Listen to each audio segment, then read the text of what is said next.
Hello and welcome to Williams Mullen's Trending Now, an IP podcast, a legal podcast focused on providing innovative companies and investors with important and timely information concerning intangible assets such as patents, trademarks, copyrights, and trade secrets. I'm one of your co-hosts, Ed White, and today I'll be joined by my co-host and colleague, Courtney Reigel, in our intellectual property practice group here at Williams Mullen, to discuss the history and existing landscape of name, image, and likeness, or NIL as it is known, rules for collegiate athletes. Courtney, how are you doing today? Hi, Ed. I'm doing well, and I'm excited to talk about NIL today. It's a timely topic with significant changes in the past few years, and definitely something listeners will hear more from us on.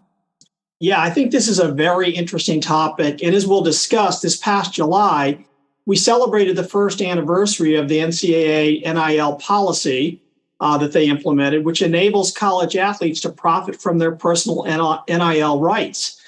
Thus, it seems like it's a good time to revisit this revolutionary change in our collegiate athletics to see how the NIL landscape has evolved over the past year. So perhaps for our listeners, it would be helpful to remind them how the current NCAA NIL policy came into effect and what transpired related to state laws and university policies over the past year. So with that, Courtney, could you give us that background? Of course. So for decades, the NCAA had restrictions in place preventing student athletes from being compensated for the use of their name, image, and likeness, or NIL. This prevented student athletes from being paid for endorsements and other marketing and promotional endeavors like social media posts, autograph signings, and making appearances. Notably, when we're talking about NIL, this is different than students being paid directly by colleges to come and play for them. As we'll discuss in a little bit, the NCAA's new NIL policy changes aren't meant to get players into contracts with schools or booster programs necessarily to get them to come play for certain schools. So student athletes have been trying to push back on the NCAA's NIL restrictions for some time. However, the NCAA's position had long been that student athletes should be prohibited from receiving monetary compensation in order to preserve the amateur spirit of college sports. But there are plenty of student athletes that have breached the NCAA's policies over the years for receiving compensation for their NIL.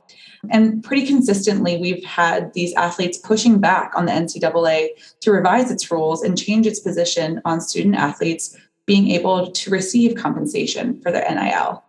A lot of this started back in 2014 when a class action lawsuit, O'Bannon versus the NCAA, was filed in United States District Court for the Northern District of California. The primary plaintiff, Ed O'Bannon, was a former basketball player at UCLA, and he filed a complaint on behalf of numerous Division I football and basketball players. These athletes claimed that the NCAA and its colleges were profiting off of the NIL of the athletes in works related to college athletic programs, such as in video games, but the athletes themselves were not permitted to receive any compensation. Specifically, O'Bannon's name, image, and likeness had been used in a popular EA Sports video game without his permission, and he wasn't able to receive any compensation for this use under the NCAA's policies.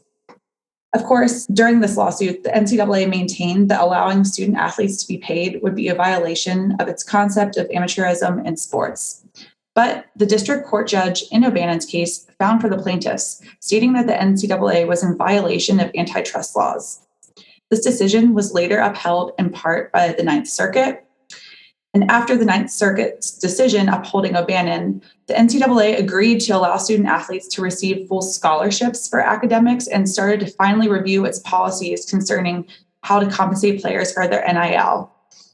Following this initial case back in 2014, a number of additional lawsuits were filed by student athletes challenging the NCAA's restrictions on student compensation for NIL. This eventually brought us to the Supreme Court's 2021 decision in NCAA versus Alston. While NIL rules weren't the core issue of the Alston case, the Supreme Court's decision really helped seal the deal in terms of the NCAA changing its policies on NIL and compensation for student athletes. In the NCAA versus Alston case, like O'Bannon, this starts in the district court in the Northern District of California. In 2019, the judge issued a decision ruling against the NCAA again and finding that their restrictions on non-cash education-related benefits violated antitrust laws And the court required the NCAA to allow for certain types of academic benefits beyond the previously established full scholarships from O'Bannon, such as allowing athletes to receive computers, scientific equipment, musical instruments, and other tangible items not included in the cost of attendance calculation, but related to the pursuit of academic studies to be paid to student athletes. The ruling also established that the conferences within the NCAA may set other allowances and that the NCAA was still able to limit cash or cash equivalent awards for academic purposes under the ruling. At the same time that this initial ruling back in 2019 occurred, the NCAA is finally starting to take action, though very minimally, in terms of its NIL policies. NCAA is also continuing to receive pressure from student athletes on these issues. And in October 2019, as a result, the NCAA's Board of Governors directs its divisions to create flexibility in name, image, and likeness rules. But the NCAA appealed the district court's decision in Alston to the Ninth Circuit, which, like in O'Bannon, ruled to uphold the district court's decision in finding against the NCAA.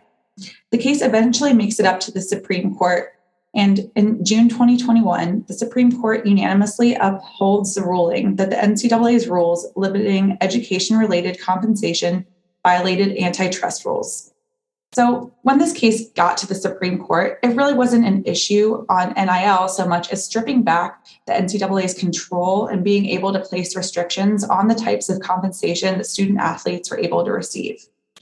But meanwhile, we're also seeing state laws on this issue changing, with California passing the Fair Pay to Play Act in October 2019, which allows students to have more control over their NIL for sponsorships and endorsements beyond the NCAA's control.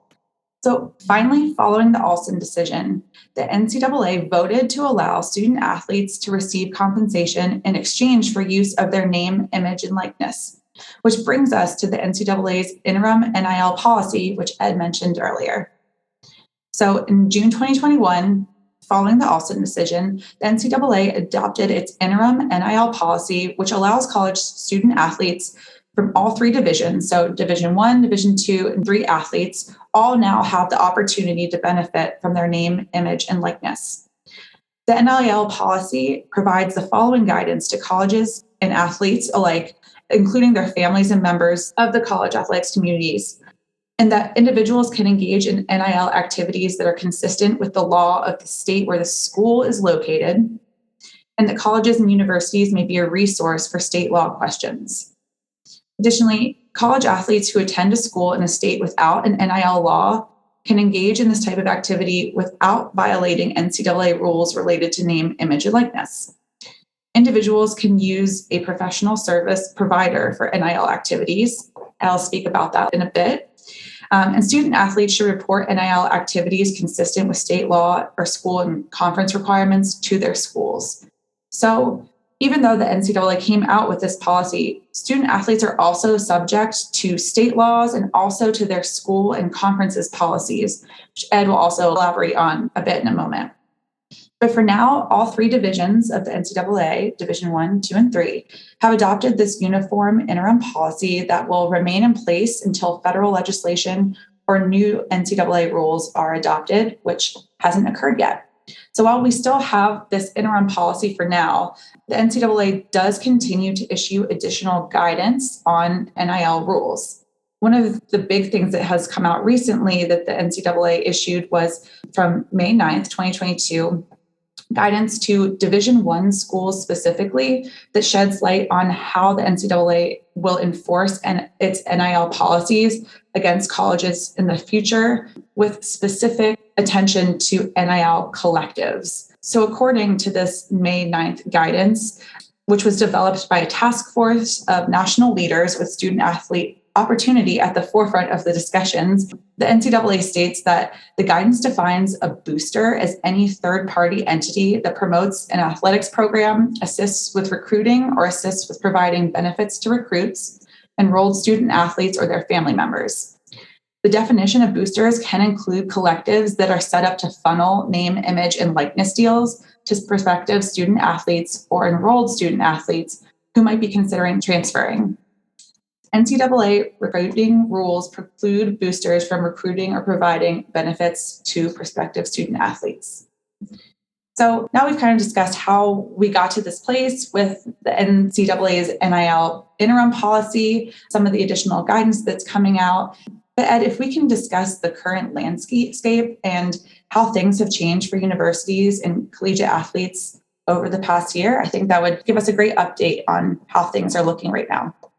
Yeah, thanks, Courtney. That was a great background on how we came to be where we are today with regard to NIL deals, rights, et cetera, for collegiate athletes. I think what I'm going to do when we look at the landscape is I'm going to look at really four areas. I'm going to look at the effect that the NIL policy has had on athletes, the effect it's had on universities, the effect it's had on states, and then finally, I'm going to look at the rise of collectives under the NIL policy.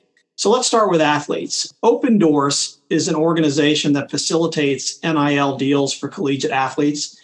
And according to statistics shared by Open Doors, the amount of money earned by NCAA athletes in this first year of NIL eligibility was very impressive. College athletes earned an estimated $917 million in the first year of NIL payments. And it's expected that the NIL market will produce $1.14 billion in NCAA athlete compensation over the next 12 months. So it's only going up. Of the athletes that took part, 75% of those athletes have interacted in some level of NIL activity since July 2021. So that's 75% of NCAA athletes have participated in the program. And through May 2022, the average NCAA Division I athlete received approximately $3,700 of money through NIL deals. In some cases, well-known NCAA Division I athletes have executed six-figure deals worth as much as $400,000 per year. Probably not surprisingly, football and men's basketball account for nearly 67% of NIL compensation, and male athletes account for about 62.7% of NIL activities and receive about 93% of donor compensation. However, when you eliminate football, women athletes are also participating in NIL activities, and they account for greater than half of the NIL deals, again, when you eliminate football. So athletes across the board, various sports, male, female teams, et cetera, have all benefited from this new policy. So let's look at the effect it's had on universities. Not surprisingly, at the university level, most colleges have had to develop internal NIL departments to ensure that their colleges and universities and the college and university athletes are in compliance with the NCAA's NIL policy and the applicable state NIL laws. The university departments typically focus on several areas. First, they ensure that their athletes understand the policy, the NIL policy. They want them to also understand their specific university NIL rules and any applicable state NIL laws. They also need to ensure that the university is in compliance with the NIL policy and the applicable state NIL laws. Most often, these departments also monitor specific NIL deals because they want to make sure that there's no improper inducements or extra benefits that are offered to athletes, kind of like what you alluded to earlier, Courtney. They also still need to ensure that the NCAA marketing restrictions are in effect. Those haven't gone away. So, for example, an athletic department is prohibited from marketing student athletes to agents and professional sports team, and that continues even with the age of NIL deals. Finally, they need to monitor those NIL collectives and booster activity, and they need to report any potential NIL violations to the NCAA. So all of that is now in those, university NIL compliance departments. So let's look at the effect it's had on states. You already mentioned that California was one of the early adopters in passing the Fair Pay to Play Act in October 2019. They also have additional legislation that will be coming in potentially in 2023. But as of July 8th, 2022, 29 states have passed legislation regulating or otherwise addressing how student athletes can profit from their NIL rights. Some of the states that have currently passed legislation include Arizona, Arkansas, Colorado, Connecticut, Florida, Georgia, Illinois, Kentucky, Louisiana, Maine, Mississippi, Missouri, Nebraska, Nevada, New Mexico, North Carolina, Ohio, Oklahoma, Oregon, Pennsylvania, South Carolina, Tennessee, Texas, and Virginia. And there are a few, as I said, where legislation is pending and will take effect in 2023. Again, that's additional legislation in California. We're also looking at legislation coming online in 2023 for Maryland, as well as Michigan and Montana. And New Jersey actually has NIL laws that are going to take effect in 2025, so a little ways out. And then finally, there's a number of states who have proposed legislation that are working its way through the legislative bodies in states like Delaware, Iowa, Kansas, Massachusetts, Minnesota, New York, Rhode Island, Vermont, West Virginia, and Wisconsin. What you'll know when you actually look at these underlying state NIL laws is that, not surprisingly, there's some uniformity among what they want athletes to do and to be in compliance with the state laws. But there are several laws that differ a little bit here and there. Usually, this is the cynic in me, it's likely because they want to attract good student athletes, competitive student athletes to their state school systems. You mentioned, Courtney, that there is a desire to have federal legislation to move forward so that it might be able to harmonize some of these state laws. There's been several bills that have been introduced in the U.S. Congress on NIL since 2019, but none of them have yet to move through Congress. So we'll just have to keep an eye on that. All right, let's move quickly to the rise of collectives. Collectives, as you said, they're really not legally defined, but in effect, they're groups of businesses and boosters that pool their funds and facilitate NIL deals for NCAA athletes at specific schools. Collectives operate independently from the universities, but as I mentioned, universities have to monitor the activities of these collectives to ensure that their actions don't put the universities at risk for violating NCAA rules. As of July 1st of this year, there were more than 120 collectives formed or in the process of being formed, and that number just continues to grow.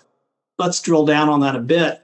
Of the 65 schools that make up the Power 5 conferences, 92% have at least one collective or are in the process of forming a collective. And within the SEC, all 14 schools have at least one collective organization operating for each school. For purposes of NCAA rules, the NCAA has made it clear, as you mentioned, that collectives have to be treated as boosters for the purpose of compliance with NCAA rules. So that's important to note if you're thinking about forming a collective or operating a collective. In that regard, collectives should not contact recruits, they should not provide inducements to recruits, or they should not provide pay-for-play performance deals to the athletes. Now, with that all said, most people believe that collectives are influencing athletes currently to attend certain schools when they see that the NIL deals that they're being offered at those schools through these collectives are, excellent opportunities to gain income for athletes. So, for example, there's many, but I'm going to use the University of Texas as an example. They've actually recently created a charity, a nonprofit charity organization. It's been formed outside the school, I should make that clear. It's called Horns with Heart. And the NIL collective at UT has essentially created a deal where every Texas offensive lineman on scholarship can potentially gain up to $50,000 annually if the athlete allows their NIL rights to be used in support of these charitable causes. So, frankly, it's not clear how this specific deal will work long term. But I think it's safe to say that in the short term, if you are a sought-after offensive lineman recruit, you probably are going to consider the University of Texas. So I think that's just an illustration of how these collectives can actually, even though they need to fall within the booster rules, can still affect recruiting for these various schools. So anyways, those are a few fronts on which have changed drastically in this last year through the NIL policy, Courtney. Thanks, Ed. I think that will wrap up our NCAA name, image, and likeness update and our overview of where things stand 1 year after the implementation of the NCAA NIL policy. Thanks for joining me today, Ed, to discuss this topic on Trending Now, an IP podcast. If you have any questions or suggestions for future episodes, including future episodes on NIL specifically, which we plan to release additional episodes on this exciting new topic, please reach out to us.